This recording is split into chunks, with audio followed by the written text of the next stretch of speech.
You're watching DMBC News or Darfur National Television. Live is me, Jacob Berry.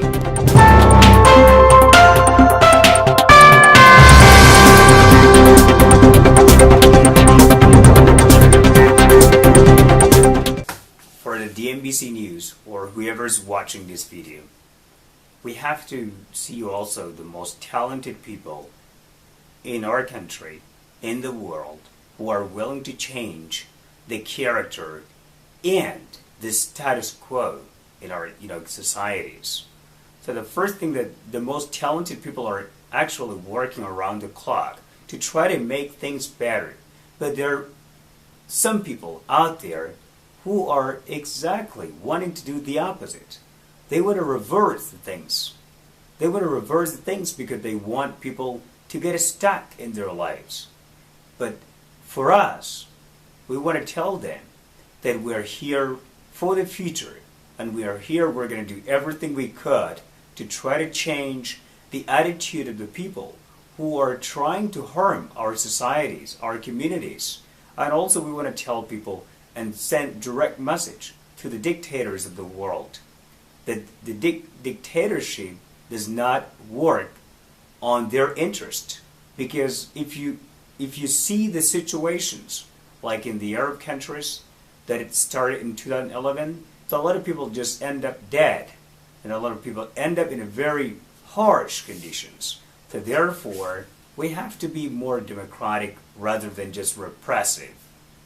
Because effectively working with your citizens, providing them the rights they deserve, providing them every services that every citizen of the country deserves to have, it will give you a very strong motivation, a very strong, legitimacy that you can pursue your political career. But if you just want to continue and track down people, killing people, you're not listening to the people and not giving them the rights that they deserve, that means one day you will end up as a rat. And I'm just quoting what Gaddafi has just did before, and he ended up somewhere else. And that's what I really don't want to see in African continent, in African country as a whole, or the world that's still leading in dictatorship. Now, if you're watching this video, what I want to tell you here is that the leader is not a person who oppresses people to do these things. The leader is a person who tells and also listens to the people, a person who shares with others, a person who exactly is equipped and it's ready to reconcile, even if it's defeated.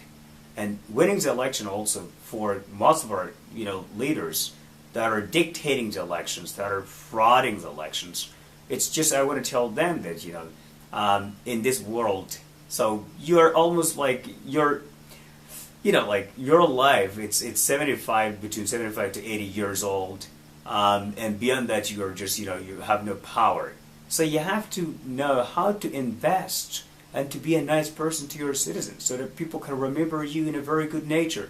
Not just come in power and say, okay, now I want to conquer this world and nobody knows who I am and I'm the strongest person on earth. No. You're not the strongest, but you're the hardest person because you don't know what you're doing. So if you want to be the strongest person in the world, you have to be the community or society or country's leader. And by a leader, I mean the person who shares with people what to do for their country. A person who knows and recognizes the transitional power. A person who knows when his time comes that he has to step down. When his time comes, he has to tell people, please, ladies and gentlemen, come closer and let me tell you that I'm now stepping down today. And what I've served was my duty and responsibility to serve our nation. And now I want to give this throne or this opportunity to another citizen to pursue his career and also to move our country forward. And I'm very interested by the politicians who just come and step down and say, okay, I'm no longer empowered to lead because this is a time for someone else to lead. And that's a very good example. I want you, Africa, to understand that one and look deeply into yourself and try to change yourself by yourself. Don't let others to change you, because if you work hard, you can change yourself. But if you just keep hanging on the power and eating too much food, that you're not recognizing that there are other people who are very hungry in politics, hungry in food, and also in culture that they deserve to practice whenever they want. Please think twice. And as President Obama said, aim before you shoot, because we are now shooting without aiming, and that's why Africa is moving backward. But we have to move forward and try to give opportunities to the young people to do whatever they want. And they have to stick to their future, and you have to support them as our president. Thank you.